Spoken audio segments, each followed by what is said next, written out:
Katie Rodriguez arrived at Cedar Creek Medical in Savannah on a Monday in March, 18 months before anyone would understand who she actually was. Her badge read nurse, nothing more. Her scrubs were regulation blue, wrinkled at the cuffs from the dryer she shared with 3 roommates in her apartment complex off Victory Drive. Her hands were steady. That part mattered more than anything. Hands that could start and fall in a moving ambulance, hands that had sutured a femoral artery bleed by flashlight under a collapsing tent in Kandahar, hands that knew how to hold someone together when the world was coming apart. The fluorescent lights hummed their mechanical song above the trauma bay, a sound that made her spine straighten involuntarily, a Pavlovian response to hospital chaos. She'd learned to disguise it. After 18 months, the surgical team at Cedar Creek barely noticed anymore when she flinched at the overhead paging system. They assumed it was sensitivity, nervousness, the skittishness of someone promoted too fast from a rural clinic. What they didn't see was the muscle memory. The way she cleared a doorway before entering, eye scanning for threats that didn't exist in this building. The way she moved through the ER like a predator who'd learned to pretend to be prey. The way her left hand unconsciously registered exits, window positions, and backup routes in every room she entered. Dr. Mercer noticed everything except the right things. He was watching her on a Tuesday at 3:22 p.m. when the ambulance brought in a construction worker with crush injuries from a collapsed scaffolding.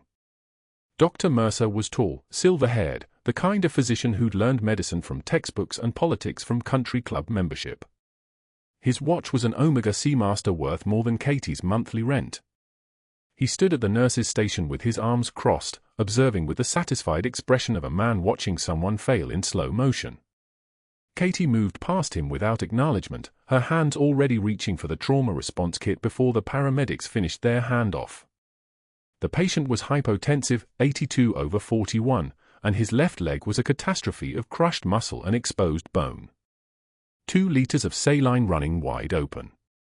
Typo negative hanging. The resident physician, a nervous man named Atkins who was 6 months out of medical school, was fumbling with the placement of a second full line. His hands trembled. The needle went in at the wrong angle, threading into the patient's forearm tissue instead of the vein. Katie didn't ask permission.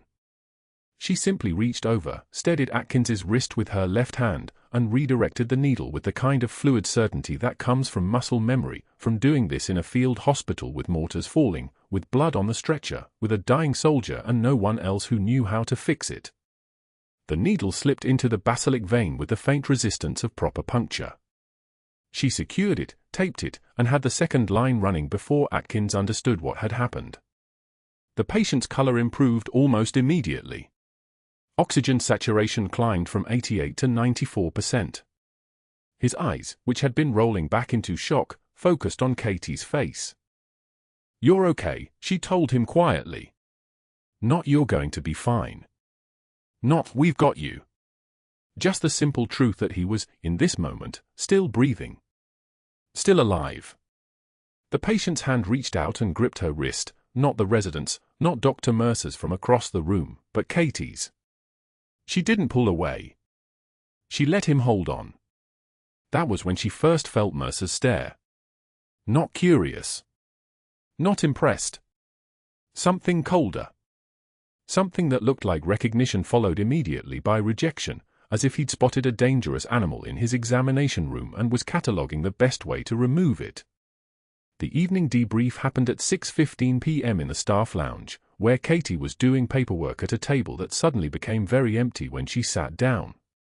Mercer entered precisely 14 minutes after she did. Not coincidence. Timing.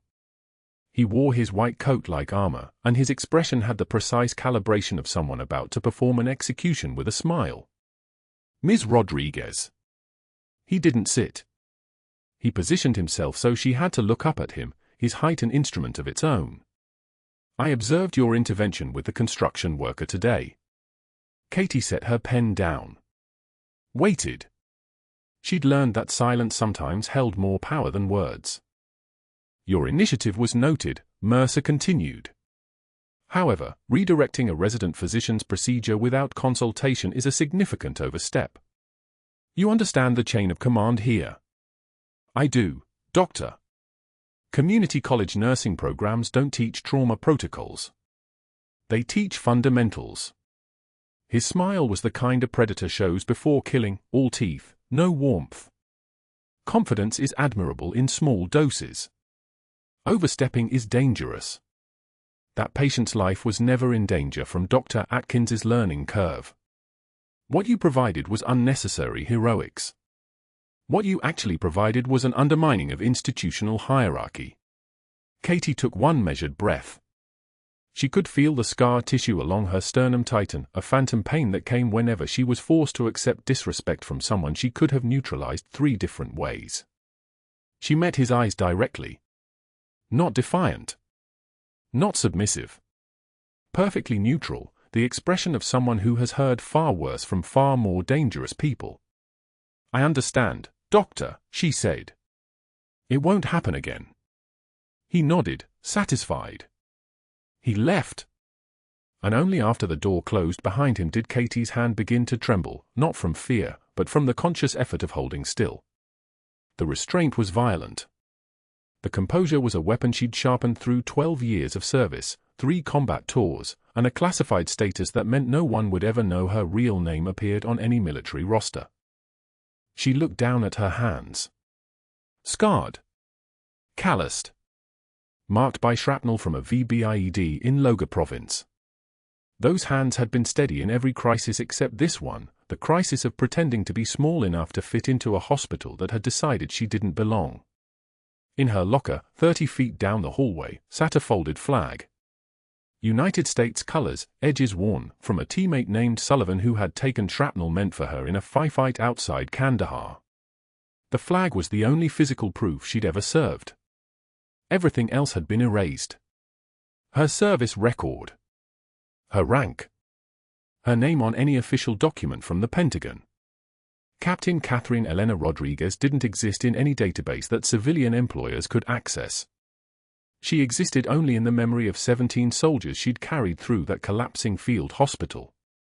She existed in the classified debriefing files marked OPSEC violation, do not distribute. But the room went dead silent when she walked past the nurse's station at 11:56 p.m., an hour before shift change, and the resident physician whispered something to the trauma attending that Katie didn't quite catch, though she watched their eyes flick toward her, saw them register something they couldn't name. She'd seen that look before. In Kandahar. Right before everything changed. But what they didn't know was that everything had already changed the moment she'd arrived at Cedar Creek Medical. It was only a matter of time before someone recognized what she actually was, and then the real nightmare would begin. 18 months. That's how long Katie Rodriguez had worked at Cedar Creek Medical before Dr. Richard Mercer decided to erase her. It started small. Whispers in the hallway outside the attendings' lounge, his voice low and confiding as he spoke to the other physicians. "You know where she came from? Community college program up in North Carolina. Got fired from her last position, can't say I'm shocked, frankly." Katie never heard these conversations directly. She heard them the way prey hears predators, through the changed temperature of rooms she entered, through the sudden shift in how people's eyes moved when she passed. By the 3rd week, the narrative was solid. Fired. Incompetent. Lucky to have this job at all. The break room became a study in isolation. Katie pushed through the double doors one Tuesday afternoon, her lunch container, homemade pasta salad she'd prepared at 5 in the morning, tucked under her arm. 8 staff members sat scattered across the worn furniture, the fluorescent overhead lights casting everything in a sickly white pallor. Someone was laughing about a patient's family member who demanded to speak to the real doctor. The laughter stopped the moment Katie's shoes crossed the threshold. She moved to the small table in the corner, the one by the refrigerator that hummed like a dying animal. She didn't make eye contact. She never made eye contact anymore. But she could feel their attention on her the way you feel a laser sight on your chest, precise, deliberate, impossible to ignore. One nurse gathered her half-eaten sandwich. Another stood, stretching elaborately, and left without her coffee. Within 90 seconds, the break room was empty except for the sound of the refrigerator's mechanical breathing and Katie's fork against her plate, cutting pasta into smaller and smaller pieces. She heard the whispers as they drifted down the hallway. Fired from her last job. That's what Mercer says. Why would he lie? The pasta tasted like paper. What happened next didn't just escalate the isolation, it weaponized it. 2 weeks later, Katie was in trauma bay 4 with a 53-year-old man whose post-operative anastomosis had failed. He'd coded the night before, and the covering physician, a resident named Chen who was more terrified than competent, had frozen. Katie watched his pupils dilate with panic. She watched his hands shake as he fumbled for the defibrillator pads. She watched a patient die while a doctor stood paralyzed by indecision. So she moved. Her hands were already reaching for the crash cart, already knowing the sequence of movements her body needed to make. Epinephrine. 2 milligrams for push. Chest compressions, firm, precise, her muscle memory singing through every compression at exactly 110 beats per minute. The monitor showed a rhythm strip that looked like something from a nightmare, but she knew what to do with nightmares. She'd done this in a sandstorm in Kandahar with mortars falling like hail and a field hospital collapsing around her. She could do it here. Dr. Chen found his voice after the 3rd round of epi. Should we? Shocking, Katie said. One word. Command structure. The defibrillator charged with a high-pitched whine. Clear. The patient's body jerked once, twice. The monitor beeped. Sinus rhythm appeared on the screen like a prayer answered.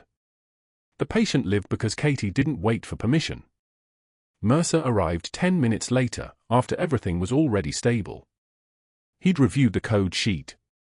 He'd seen Katie's name in bold on every intervention. The next morning, he posted a formal write-up on the unit board, the whiteboard in the staff hallway where everyone passed it 5 times a shift. The letters were large and meticulous. During morning rounds, Mercer read it aloud. His voice carried the kind of theatrical disgust usually reserved for medical school lectures about what not to do. The residents circled around him like sharks scenting blood in the water. This nurse seems to believe that 18 months of employment grants her a medical degree. It does not. He tapped the board. This is what happens when we hire beyond our means. When we prioritize diversity over qualification. When we allow people to operate far above their training. Katie stood at the edge of the gathered crowd, arms at her sides. One measured breath. Then another. I followed ACLS protocol, doctor. His smile was the smile of a predator recognizing a moment of weakness. You followed your ego, discount degree. There's a reason protocols exist, to prevent nurses from playing doctor. The nickname spread through Cedar Creek Medical like contagion. Discount degree. By that afternoon, she heard it in the supply closet from a respiratory therapist who didn't know she was there. By evening, it appeared in text messages in the group chat she wasn't part of but somehow still saw screenshots of.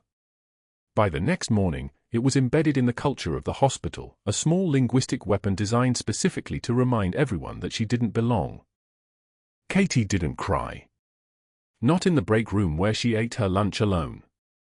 Not in the supply closet where she counted instruments with hands that had held together more lives than most physicians would see in a career. Not in the parking lot after her shift ended, where she sat in her Honda Civic with the engine running and the radio off, staring at nothing. She cried alone. And only after the sun went down. What she didn't know was that her reprieve from humiliation was about to end. What she didn't know was that the universe had dispatched its own form of reckoning in the form of a Black Hawk helicopter that was currently 37 miles out from Savannah, carrying wounded personnel from a forward operating base in Afghanistan. What she didn't know was that one of those wounded was the commanding officer of her own son's SEAL team. The medevac alert came through at 2:14 p.m. on a Wednesday. Multiple trauma inbound from Bagram. ETA 15 minutes. All hands. Katie heard the announcement over the intercom and felt her entire body go still. Some sounds are hardwired into human nervous systems, the cry of a baby, the sound of impact, the mechanical whop of helicopter rotors approaching. Her hand stilled over the medication dispensary. Her breath caught somewhere between her ribs and her throat. Muscle memory started screaming. She forced it down. She was past that life now. She was just a nurse at a hospital in Savannah where she was called discount degree and where she ate lunch alone and where she was slowly, methodically being erased by a man who couldn't recognize what stood in front of him. She was just a nurse. But her feet were already moving toward the emergency department.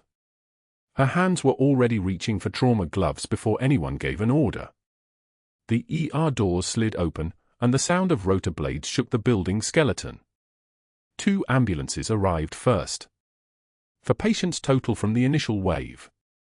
The 3rd ambulance pulled up 3 minutes later, and the moment Katie saw the Navy working uniform being wheeled out, her entire nervous system recognized him. Commander James Hayes. SEAL Team 3. The man who'd been Marcus's commanding officer for the past 2 deployments. The man she'd met at family events, shaken hands with, thanked for keeping her son alive. He was conscious. Pale from blood loss, but conscious. Shrapnel wounds across his torso, his left leg lacerated down to the muscle. The kind of wounds that killed people in the field. The kind of wounds you didn't survive without immediate intervention. Mercer swept into the trauma bay like he owned it. Like he'd personally summoned the helicopter and choreographed the entire emergency response. "I've got this," he announced to no one in particular. "Get him to surgery. Full team. Let's move." Hayes was already assessing his own situation with the clinical precision of a man trained in field medicine. "My team," he said, his voice rough from pain. "First, I need to know." "All stable," a paramedic called. 3 stable, 1 critical in Bay 2, he's headed to CT. Hayes nodded once. "Then, I need your head of medicine. Your best trauma surgeon. Now." Mercer materialized like a genie from a bottle. "Commander, I'm Dr. Richard Mercer. Chief of Surgery at Cedar Creek Medical, 20 years of experience, trained at Duke and Johns Hopkins." He was already moving closer to the stretcher, already reaching for the trauma scissors to assess the wounds. "You're in excellent hands." Hayes looked up at him, and something flickered across the SEAL's face, a minute amount of doubt. Or maybe recognition of something false. "Then let's go to work." Katie moved toward the stretcher, her hands already reaching for sterile gauze, her mind already running through the fluid cascade of decisions that would need to be made. Airway. Breathing. Circulation. Stop the bleeding. Find the shrapnel. Get him to the OR. Mercer's hand shot out, intercepting her wrist with enough force to sting. "This nurse will not be touching you, Commander." His voice was cold iron. "She barely graduated from a community college program. You deserve actual professionals. You deserve the best." Katie felt it like a physical blow. Not the insult itself, she'd absorbed 100 of those. But the context. Hayes knew her? Not as a nurse. As Marcus's mom. As the woman who sent cookies to the command during deployments. As someone real. And he was watching Mercer dismiss her, watching her get humiliated by this man in front of a SEAL who knew her son, who knew what she'd claimed to be. One tear escaped. Just one. It traced down her cheek, and she let it, because the alternative was to let Mercer see something crack inside her, and she would not give him that satisfaction. She wiped it away without breaking eye contact with his. "Sir, with respect, my education is adequate for the task." Mercer's smile was the smile of a man who'd just heard a pawn asked to become a queen. "Wait outside, discount degree. The adults are working now." He turned back to Hayes, already barking orders to the residents who'd materialized like shadows. Katie stepped back, her arms at her sides, watching as Mercer's team moved into their choreography. She stood in the doorway of the trauma bay, watching Hayes's eyes follow her as she withdrew, watching the questions form behind those eyes. The bay doors swung shut. And that's when everything changed. Commander Hayes arrived at Cedar Creek Medical on a Wednesday at 0600 hours, his body wrapped in tactical dressings that couldn't contain the smell of diesel fuel and desert sand. The medevac helicopter had set down on the roof 30 minutes earlier, rotors still cooling, and the entire trauma bay had mobilized with the coordinated precision of a machine designed for catastrophe. Dr. Mercer had been waiting in the observation gallery when the stretcher rolled through, shrapnel wounds from a phi base near Bagram, 3 fragments lodged in soft tissue, 1 dangerously close to the right pleural space. A straightforward case. Mercer had smiled. Katie was restocking the crash cart when the command came through the intercom. Captain Rodriguez to Trauma Bay 2. Not a request. She'd already changed into fresh scrubs, already scrubbed her hands until the old scars on her knuckles had turned white.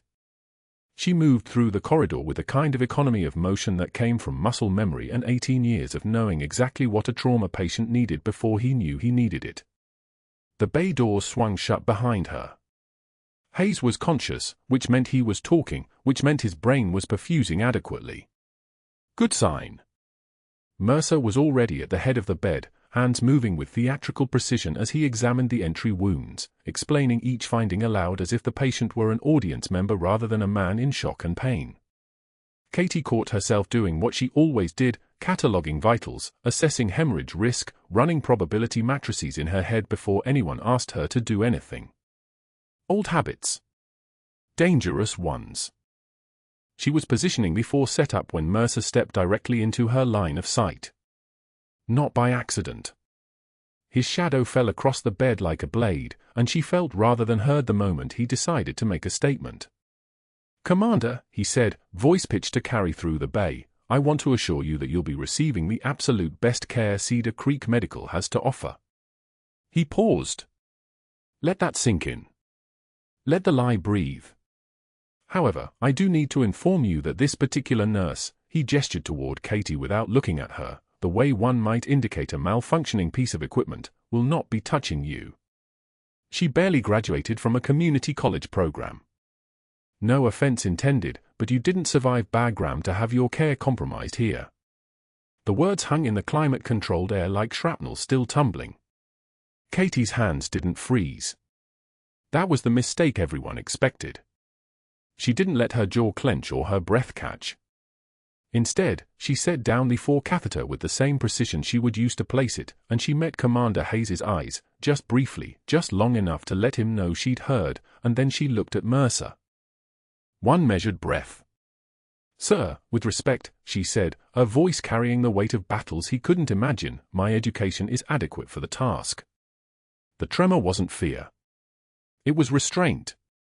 The kind that builds behind your sternum when you've spent 18 months watching a man dismantle your reputation one whisper at a time, when you've sat in break rooms and watched colleagues stand up and leave, when you've saved lives on your own time and been written up for protocol deviation. A tear traced her cheek, just one, unexpected, the kind that comes from muscle fatigue and the specific gravity of standing still while someone tries to bury you. She didn't wipe it. She turned back to the 4 setup. Mercer's face darkened. He hadn't expected that. Nobody ever expected that. He'd expected deference, denial, the crumbling of someone pushed past their breaking point. Instead, he'd gotten a single tear and a statement delivered with the kind of calm that comes from having nothing left to lose. Hayes watched the exchange with the tactical awareness of a man who'd learned to read rooms the way he read terrain. His oxygen saturation was holding at 98%. His blood pressure was stable. But his eyes had found Katie's, and he'd seen something in that moment of restraint that made him nod, barely perceptible, but definite. Mercer turned away to document something on the chart, and Katie continued her work. 2 large-bore 4s. Second line established. Blood products typed and crossed. Labs drawn. She moved with the invisible choreography of someone who'd done this 1,000 times in settings where hesitation meant someone died. The OR was ready. Surgical time was 0740. Hayes would go in, Mercer would extract the fragments, close the wounds, and return him to post-op as a success story. That was how this worked. That was how it always worked when the physician was male and tenured and had 3 board members on speed dial. She didn't know, as she prepped him for transport, that Mercer had already made calls. That he'd contacted the nursing board, mentioning Katie's credentials in a way that sounded concerned rather than vindictive. That he'd asked his surgical nurse to document any deviation from protocol, any independent decision, any moment where Katie acted without explicit orders. The surgery lasted for hours. Katie stood at the monitor station outside the OR, watching the vital signs cascade across the screens: heart rate, blood pressure, oxygen saturation, core temperature. The rhythm was stable. The bleeding was controlled. The fragments came out clean, one by one, each one logged and photographed and documented with clinical precision. Mercer closed with the meticulous stitching of someone who knew his work would be examined. 23 stitches. Subcuticular closure. Post-op dressing applied at 1,150 hours. Hayes was awake by 1400, groggy from the anesthesia but oriented, vitals strong, pain controlled with a morphine drip. Mercer had come by personally, the king surveying his kingdom, and announced that post-op monitoring was routine now. This case will likely be discharged in 48 hours, he'd said, more to the chart than to Hayes. The fragment extraction was clean. No complications. Then he'd looked at Katie and made his strategic move. Captain Rodriguez will handle the post-op care. Night shifts only. I want continuity. He said it like a gift, like he was being generous, like he wasn't watching her carefully to see if she understood what he was actually saying. Alone. Night shifts. No witnesses. If she made a mistake, if she deviated from protocol, if she did anything that could be construed as overreach, it would be documented and isolated and weaponized. She nodded and accepted the assignment. 20 hours post-op, at 10:30 p.m. on a Thursday night, Katie was in Trauma Bay 2 changing Hayes's dressing. The stitches were clean. No signs of infection. The wounds were draining appropriately. She worked with the kind of focus that filtered out everything except the patient, the texture of sterile gauze, the smell of antiseptic and healing skin, the soft hiss of the ventilator in the adjacent room. Hayes had been speaking off and on throughout the shift, the morphine making him loose-tongued and sentimental. Marcus, he'd said an hour ago, his eyes unfocused. Tell Marcus his mom, she makes the best. He'd trailed off, confusion flickering across his face. Then clarity, landing like a spotlight. Hey, you're Marcus's mom, right? Katie had nodded softly, checking the foresight. The infusion was running clear. No extravasation. Yes, sir, she'd said, keeping her voice neutral. Hayes's eyes had drifted closed again, and she'd continued her work. Now, 10:30 p.m., 30 minutes into the dressing change, Hayes's oxygen saturation dropped like a stone. 98%. 91%. 84%. Katie's hands went still for 3 seconds, muscle memory scanning for threats and casualties, running through the differential diagnosis with the automatic processing that came from training in field conditions where you had seconds to decide who lived and who died. His breath sounds were asymmetric. Right side diminished. Lung should be symmetric post-op. Should be. Tension pneumothorax. Missed fragment.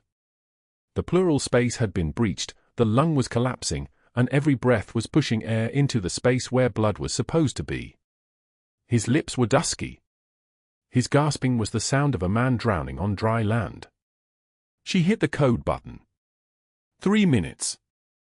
That's what she had. 3 minutes for the code team to arrive, for Mercer to be called, for protocol to be followed. Hayes had maybe 90 seconds before his blood pressure bottomed out and his heart stopped. She could wait. Follow procedure. Let the protocol protect her while the patient died. Mercer's standing orders were explicit. No invasive procedures without physician approval. Wait for the resident. Wait for the attending. Wait for the chain of command to activate. Or she could act. The crash cart was 3 feet away. The scalpel was in the kit, sterile and ready. She'd done this before, not in an American hospital with fluorescent lights and sterile protocols, but in field hospitals with mortar fire shaking the roof and casualties stacked in the hallway. She knew exactly where the intercostal space was. Second intercostal space, mid-clavicular line. The anatomy didn't change. The physiology didn't change. Attention pneumothorax was attention pneumothorax whether it happened in Kandahar or Savannah. She grabbed the scalpel. Not the surgical kit. Not the formal needle decompression equipment. A plain scalpel, like the combat knives she'd used in sandstorms with rounds coming through the tent walls and blood on every surface.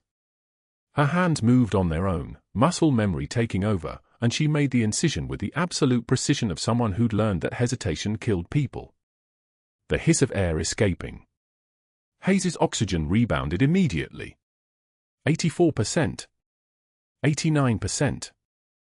94%. His breathing eased. His color shifted from dusky to pink. The monitor that had been screaming for 90 seconds found its rhythm again, heart rate dropping, blood pressure climbing, the arc of a body pulling itself back from the edge. She heard the code team before they came through the doors. Running footsteps. Someone shouting. And then they stopped, all four of them, staring at the blood on Katie's hands and the patient whose oxygen saturation was 97% and climbing. The lead resident, a second-year named Daniels, stepped forward slowly. His eyes moved from Katie's hands to the scalpel on the tray to Hayes's chest to the monitor that was displaying perfectly normal sinus rhythm. Who authorized this? His voice was thin, careful. Katie set down the scalpel with the same precision she'd used to place it. Her hands were steady. Her voice was flat, not defensive, just factual. I did. The words landed like a detonation. The code team exchanged glances. Daniels pulled out his phone, already thinking about who to call, what to document, how to protect himself from whatever was about to happen. One of the nurses stepped back toward the door, calculating angles and plausible deniability. Hayes, oxygen mask in place, oxygen saturation now 98%, reached out and grabbed Katie's wrist with surprising strength. Stand down, he said quietly. Not a request. Not to the code team. To all of them. Stand down. That's an order. But Daniels was already moving. He was already composing the narrative in his head, unauthorized procedure, rogue nurse, protocol violation, risk management nightmare. He didn't see what Hayes saw. He didn't know what Katie had just done, because knowing would require understanding things that didn't fit into the world of Cedar Creek Medical where nurses followed orders and physicians made decisions and everyone stayed in their lane. Daniels's phone was already in his hand. The scalpel was in her hand before the crash cart alarm had finished its first wail. Tension pneumothorax. The fragment they'd missed on imaging, lodged between the ribs like a curse no one had seen coming. Commander Hayes's oxygen saturation was collapsing, 68, 61, 54. His blood pressure tanking. The room was moving in slow motion the way it always did when bodies started shutting down, and Katie could hear Dr. Mercer shouting orders from across the bay, get him prepped for the OR, we need an OR team stat, but there was no time for an OR, no time for protocols, no time for anyone's approval. She didn't wait. Her hands moved on their own, muscle memory taking over from a place Mercer had no category for. The second intercostal space, midclavicular line. That was where you went when a man's lung had collapsed and his heart was running out of room to beat. Katie steadied her grip on the scalpel and made the incision, clean, decisive, the kind of cut you learn to make in a sandstorm with mortars falling and 3 people already dead on your stretcher. The hiss of air escaping. That sound. That was the sound of pressure equalizing, of a body getting a second chance. She didn't reach for a chest tube yet. Sometimes you didn't need one. Sometimes you just needed to let the air out and let the lungs remember how to expand. Hayes's oxygen saturation climbed, 62, 69, 78. His blood pressure stabilized. The monitor showed a rhythm again, sinus, strong, the kind of heartbeat that meant a man had just gotten his life back. What the hell are you doing? Mercer's voice cut through the recovery room like a scalpel itself, but Katie wasn't listening to him anymore. She was listening to the monitor. She was listening to Commander Hayes' breathing. 72 hours later, Hayes was in the ICU with a proper chest tube and 2 units of blood, awake and alert and asking for water like a man who knew he'd been on the other side of something terrible. The kind of consciousness that only comes from understanding how close the darkness had gotten. Katie had walked past his room twice, once to check the monitors, once because she wanted to know if he was going to make it, and both times she'd kept her head down, moving through the corridors like someone who knew her time in this hospital was already over. By morning of the 3rd day, Dr. Mercer was in Administrator Thomas's office with his face arranged into an expression of wounded professional concern. He didn't yell. Mercer never yelled. Yelling was for men who didn't have power. Instead, he leaned back in his chair with the composure of someone about to dismantle someone else's life with 3 phone calls. The first call was to Dr. Richard Sterling, who sat on Cedar Creek's board and played golf with Mercer every other Saturday. "Richard, I need to discuss a serious credentialing issue. That nurse I mentioned, Katie Rodriguez, performed an unauthorized surgical intervention on a critical patient without physician approval or training certification. I have documentation. It's a liability nightmare." The second call was to board member Catherine Hayes, the Admiral's wife, who had connections Mercer had leveraged exactly twice in 3 years and was saving for something important. "Catherine, we have a problem with a staff member falsifying credentials. I'm initiating an external audit. I wanted you to hear it from me first." The third call was to a private investigator named Daniels who'd worked cases for Mercer before, background checks, reference verification, the kind of discreet examination that looked official when it needed to but could be shaped toward particular conclusions when the situation required it. "I need a full employment history verification on one of our nurses. Everything before Cedar Creek. References, supervisors, addresses. I want it thorough. And I want it fast." Mercer hung up and sat in silence, watching the rain start to hammer the windows like applause for someone else's victory. He had no idea that Katie Rodriguez's entire pre-Cedar Creek history had been deliberately erased. He had no idea that the addresses she'd listed on her application were correct, but the hospitals no longer had those records, not because they were lost, but because they'd been deliberately scrubbed by people who worked in buildings with no names on the doors. He had no idea that the supervisors she'd listed didn't exist outside of classified payroll systems. What he did know was that something was wrong with her story. And what he knew how to do was pull threads. The investigators worked for 48 hours straight. Daniels, the former FBI man, ran Katie's nursing license first, legitimate, current, spotless.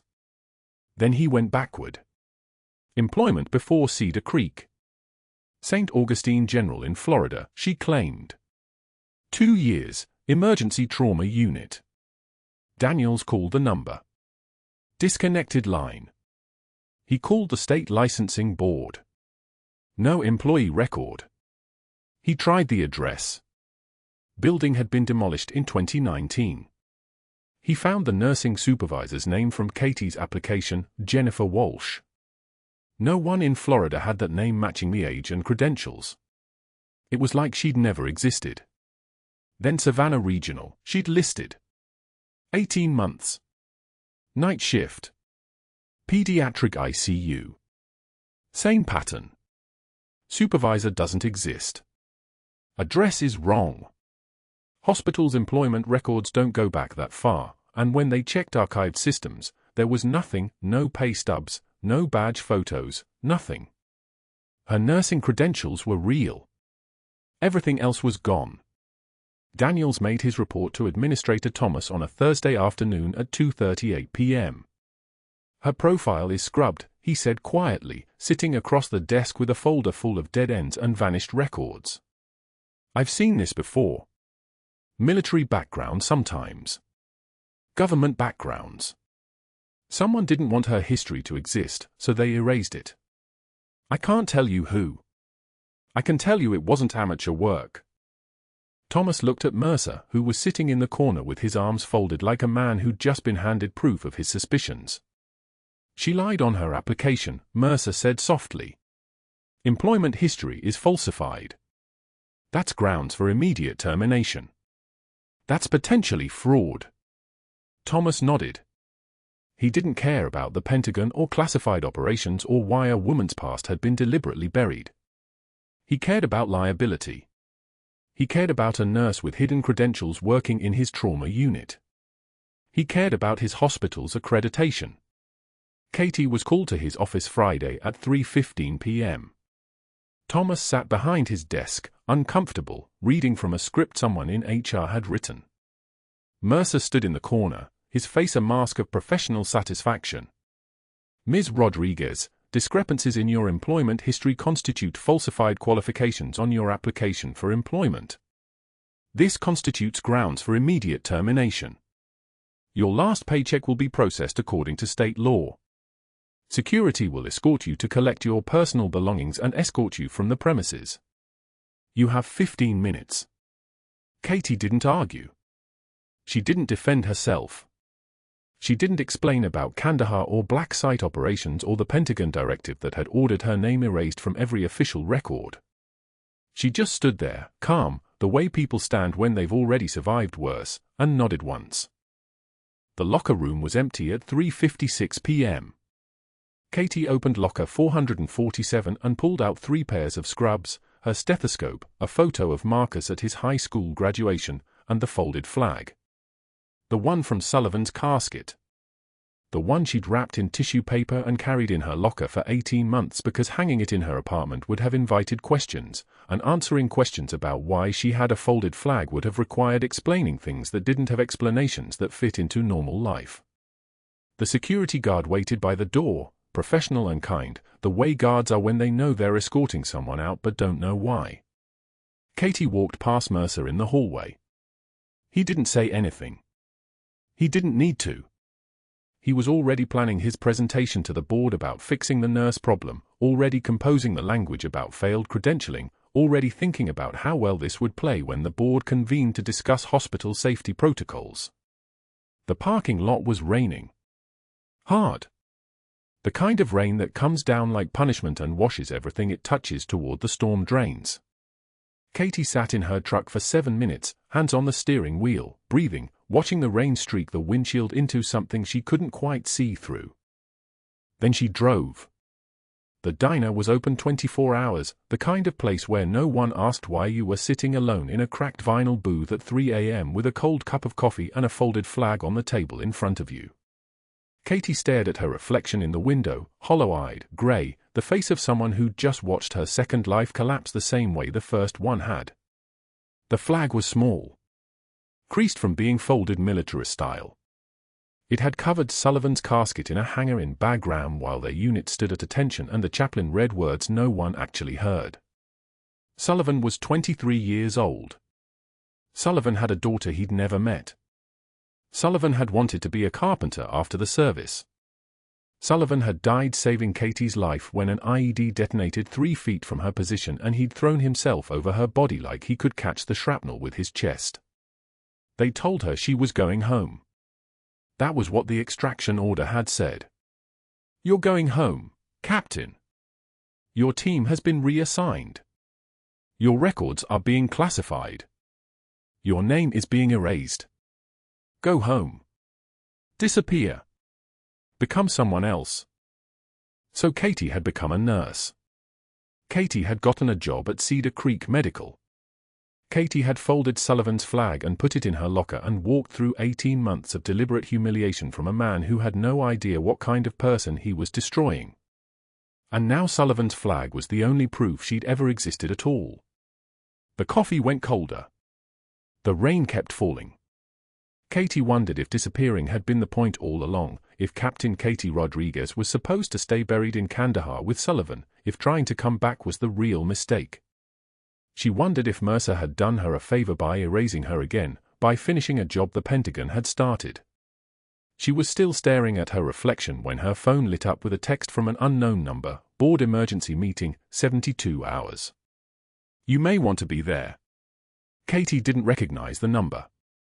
But she knew, the way soldiers know things, that her life was about to break open again, and this time there was no going back.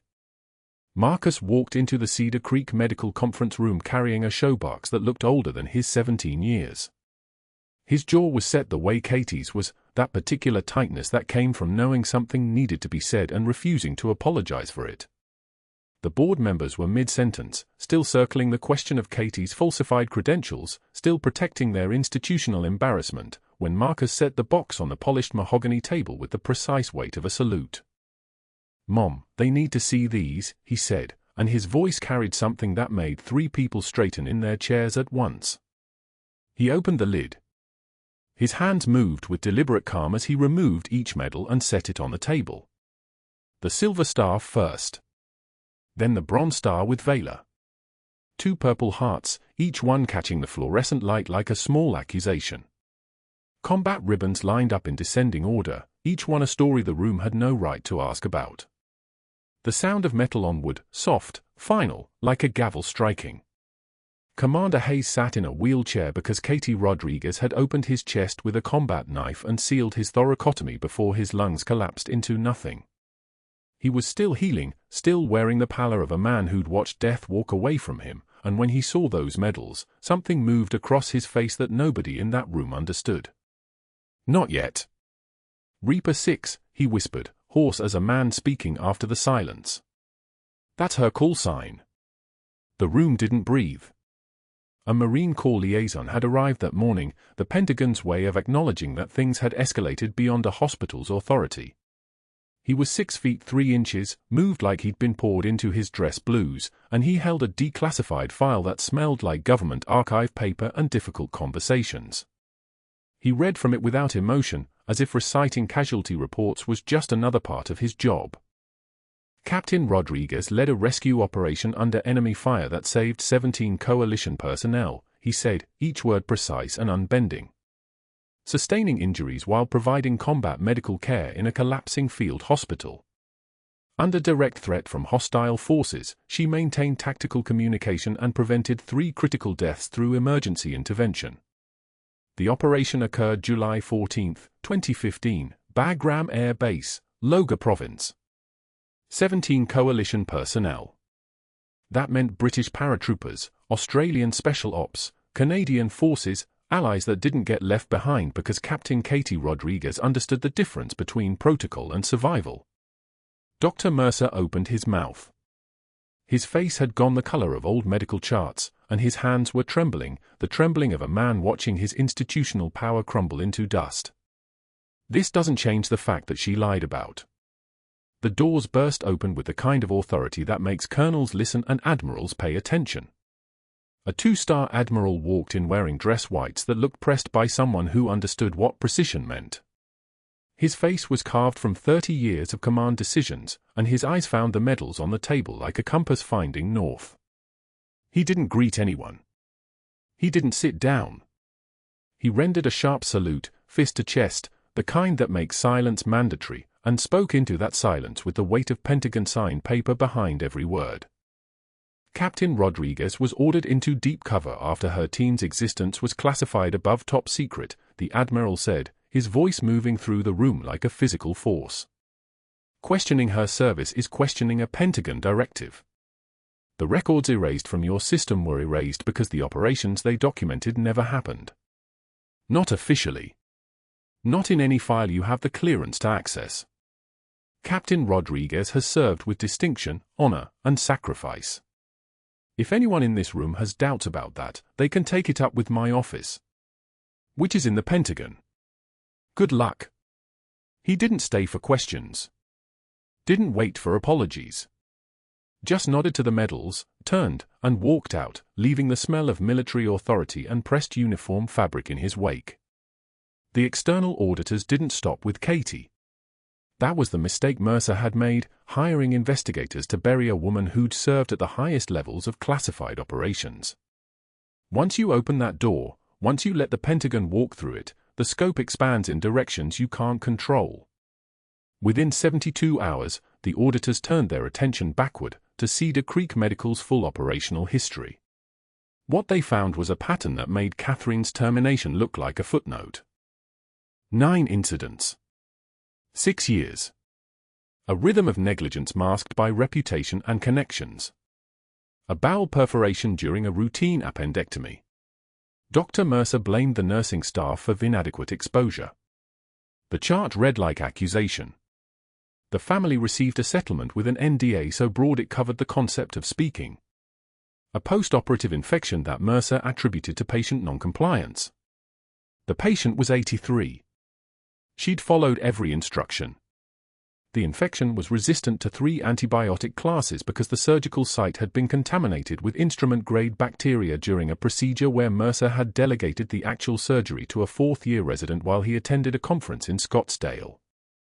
3 cases of billing fraud, surgeries coded under Mercer's name, performed entirely by junior staff, professional fees collected for work he hadn't done.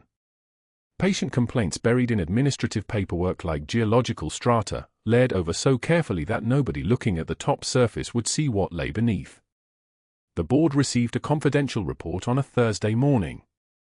By Friday afternoon, Mercer was placed on administrative leave pending full review. His surgical privileges were suspended.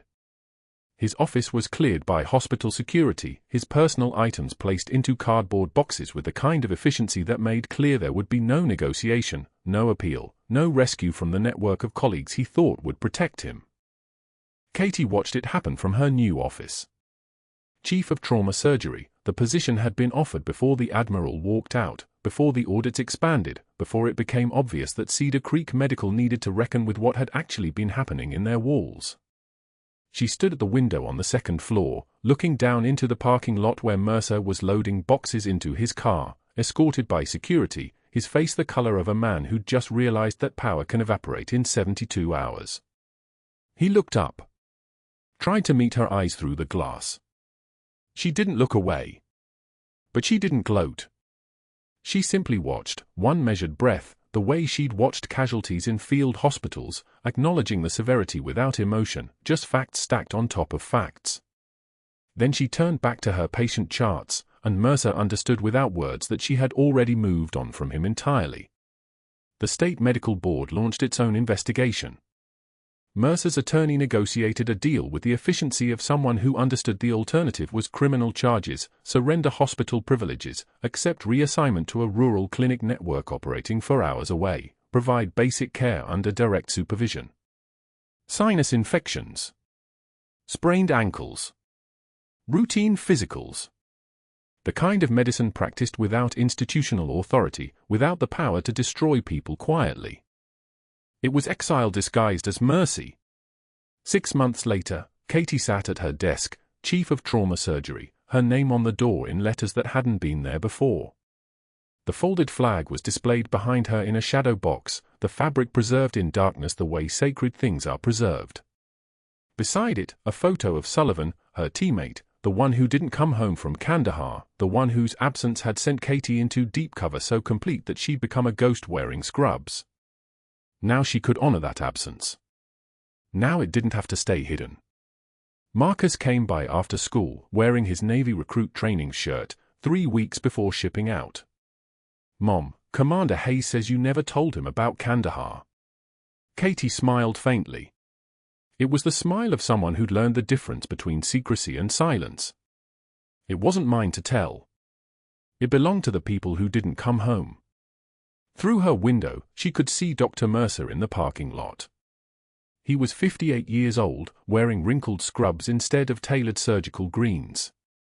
He was loading medical supplies into a van marked Rural Health Initiative, boxes of bandages, syringes, generic pharmaceuticals, the infrastructure of small-town medicine where nobody asked about your credentials or your past. He was headed to a clinic where he'd spend the rest of his career treating strep throats and managing diabetes in patients who couldn't afford specialists. The van smelled like diesel fuel and practical necessity. He looked up. Saw her watching. Their eyes met across the parking lot, separated by glass and everything that glass had witnessed. For a moment neither of them moved. Then Mercer looked away first, a small gesture, almost imperceptible, but it was a gesture nonetheless. He got into the van and drove off into the Savannah afternoon, leaving behind the institution that had been his identity, leaving behind the authority that had made him feel invincible. Marcus asked quietly, "Do you feel bad for him?" Katie considered, touching the shadow box, her fingers brushing the corner where Sullivan's photo met the frame. "I feel bad that he thought power came from humiliating people." Real power is quieter. It doesn't need to announce itself. It doesn't need to be afraid. The young nurse who'd been assigned to work under Katie's supervision that morning had knocked hesitantly on her door. "Dr. Rodriguez? I have a question about this patient's treatment plan. I'm sorry if it's stupid." Katie had set down the chart and met her eyes without condescension. "There are no stupid questions here. Tell me what you're thinking." The nurse had relaxed, explained, and Katie had listened with the full weight of her attention, something Mercer had never learned to do, something that couldn't be taught in medical school or learned through ambition alone. When the nurse left, grateful, Katie spoke to the empty room, to Sullivan's photograph, to the flag that finally got to be honored. Power is not a title. Power is the ability to help. If you made it this far, you know the difference between someone who looks like they belong and someone who actually does. Katie Rodriguez belonged. She'd earned it in the places that couldn't be written on a resume, in the decisions that saved lives when there was nobody watching, in the quiet moments when she chose compassion over protocol. Subscribe for more stories about the heroes walking among us, the ones we judge until the moment we understand what they actually are. Like, comment, and let me know, what would you have done if you'd been in that meeting when the medals came out?